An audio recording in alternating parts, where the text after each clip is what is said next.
गुरु प्यारी साध संगत जी, राधा स्वामी जी। स्वागत है आप सबका एक और नई वीडियो में। संगत जी, आज की वीडियो में हम आपके साथ बाबा जी से देहरादून में जो सवाल जवाब हुए हैं वो आपके साथ साझा करेंगे। तो आपके आगे यही विनती है कि वीडियो को आखिर तक ज़रूर देखिएगा, और अगर आप हमारे चैनल पर नए हैं तो चैनल को सब्सक्राइब ज़रूर करें जी। एक लड़के ने सवाल किया कि बाबा जी, आपको सारी संगत इतना प्यार करती है, इतना चाहती है, तो इसका क्या रहस्य है? बाबा जी ने कहा, बेटा मेरे को क्या पता। मैं तो सत्संग में सबको डांटता भी हूँ, और मैं तो ये भी कोशिश करता हूँ कि संगत भाग जाए। बाबा जी ने कहा, मैं डांटता हूँ, फिर भी आप मेरे पीछे पीछे आते हो। बाबा जी ने कहा, ये तो आप बताओ कि मैं डांटता हूँ, फिर भी आप मेरे पीछे क्यों आते हो? ये सुनकर सारी संगत हंसना शुरू हो गई। फिर एक लड़के ने सवाल किया कि बाबा जी, मेरे घर वाले बोलते हैं कि तेरे ऊपर मालिक की बहुत कृपा है। बाबा जी, आज आपने साबित कर दिया। लड़के ने कहा, बाबा जी आपके पीछे सत्संग में जाने का इच्छुक हूँ, लेकिन माँ बाप कहते हैं कि पहले पढ़ाई करो। बाबा जी ने कहा, बेटा इम्तिहान में पढ़ाई के ऊपर ध्यान देना है, हम वक्त के अनुसार चलें।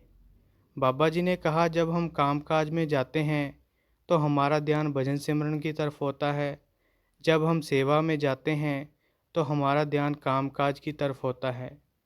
बाबा जी ने कहा, बेटा जब भी सत्संग में जाना है तो हमने जिम्मेवारी पूरी करके जाना है। फिर वो लड़के ने कहा कि बाबा जी, पढ़ाई करने के लिए हमें दूर जाना पड़ता है। बाबा जी ने कहा, बेटा सेंटर भी तो दूर हैं। फिर लड़के ने कहा, बाबा जी वहाँ पर वो संगत जो हमारे सेंटर में होती है वो नहीं मिलती, दोस्त नहीं मिलते। बाबा जी ने कहा, बेटा सब कुछ आपके उसूलों पर थोड़ी होगा। आपकी शादी होगी, ज़रूरी काम होते हैं, मेहनत करेंगे फिर ही बात बनेगी। बाबा जी ने कहा, बेटा मेहनत कर ले, नहीं तो फिर बीवी डंडे से आकर करवाएगी। इस बात पर सारी संगत हंसना शुरू हो गई। फिर लड़के ने कहा कि बाबा जी आप हमारे सेंटर में दर्शन देने के लिए आए, शुक्रिया। बाबा जी ने कहा, बेटा एक ना गुरु और चेला होते थे, तो गुरु ने बोला कि तू लकड़ियाँ लेकर आ, और शाम को हमने रोटी बनानी है। तो सेवक सोचता है कि अगर मैं लकड़ी लेने चला गया तो किसी जानवर ने मुझे कुछ कर दिया या खा गया, तो फिर उसने बहाना बनाया कि अगर मेरी पीठ आपकी तरफ हो गई तो ये शोभा नहीं देता। तो उसने कहा, मैं ऐसा नहीं कर सकता कि मेरी पीठ आपकी तरफ हो, तो बहाना बना दिया। तो गुरु लकड़ी लेकर आया। फिर शाम को बारिश हो रही थी और छत चो रही थी। तो गुरु ने बोला कि जा, छत चो रही है, इसको ठीक कर दे।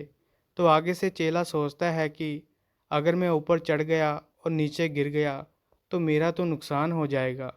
तो वे बहाना बनाने लगा कि आप नीचे होंगे और मैं ऊपर होऊंगा, तो ये मेरे को शोभा नहीं देता। उसने वहाँ भी बहाना बना दिया। तो तीसरी बार जब मौका मिला तो गुरु ने कहा, अब तो रोटी बन गई है, अब तो रोटी खा ले। तो वे शिष्य गुरु के पैरों में लिपट गया और कहने लगा कि गुरुजी, मैंने आपके दो हुक्म जो पहले वो नहीं माने थे, पर आपका ये कहना जरूर मानूंगा, क्योंकि मैं आपका हुक्म नहीं तोड़ना चाहता। और उसने रोटी खा ली। बाबा जी ने कहा, आजकल ऐसे तो शिष्य मिले हुए हैं, तो क्या करेंगे? ये सुनकर सारी संगत बहुत हंसी। फिर किसी ने सवाल किया कि बाबा जी, जब हम बचपन में शैतानी करते हैं, माँ बाप को परेशान करते हैं, तो क्या उसके कर्म बनते हैं? बाबा जी ने कहा, बेटा बचपन में तो चलो चल जाता है, बड़े होकर या जवानी में ये नहीं चलता। बाबा जी ने कहा, बेटा बड़े होकर शैतानी मत करना। बेटा जो हम सांस भी लेते हैं तो कर्म तो उसके भी बनते हैं। फिर किसी ने सवाल किया कि बाबा जी, नामदान के बाद 40 दिन खास होते हैं, क्योंकि कई लोग कहते हैं कि जब हमें नामदान मिले और 40 दिन लगातार भक्ति करें तो परमार्थ जल्दी मिल जाता है। बाबा जी ने कहा, बेटा ये जो जितनी भी बातें हैं ये पुराने ज़माने की बातें हैं। बाबा जी ने कहा, बेटा अगर हम सच्चे दिल से मेहनत करें तो हमें 40 दिन में परमार्थ ज़रूर मिल सकता है। बाबा जी ने कहा, अगर सच्चे दिल से कोई ध्यान लगाकर मेहनत करे, उसको तो एक हफ्ते में भी मालिक मिल सकता है। बाबा जी ने कहा, बेटा मकसद है सच्चे दिल से ध्यान लगाने का। फिर किसी बहन ने सवाल किया कि बाबा जी मैं चाहती हूँ कि मेरा ये जन्म रूहानी सफ़र में ही कट जाए। बाबा जी ने कहा, बेटा एक होता है करनी, एक होता है कथनी। बेटा हमने करनी में लेकर आना है, हमने कथनी में नहीं लेकर आना। अगर हम करनी के ऊपर ध्यान देंगे तो हमारी भजन बंदगी ज़रूर बनेगी। फिर किसी भाई ने सवाल किया कि बाबा जी हमें इंसान का जामा मिला है तो इसका क्या मकसद है।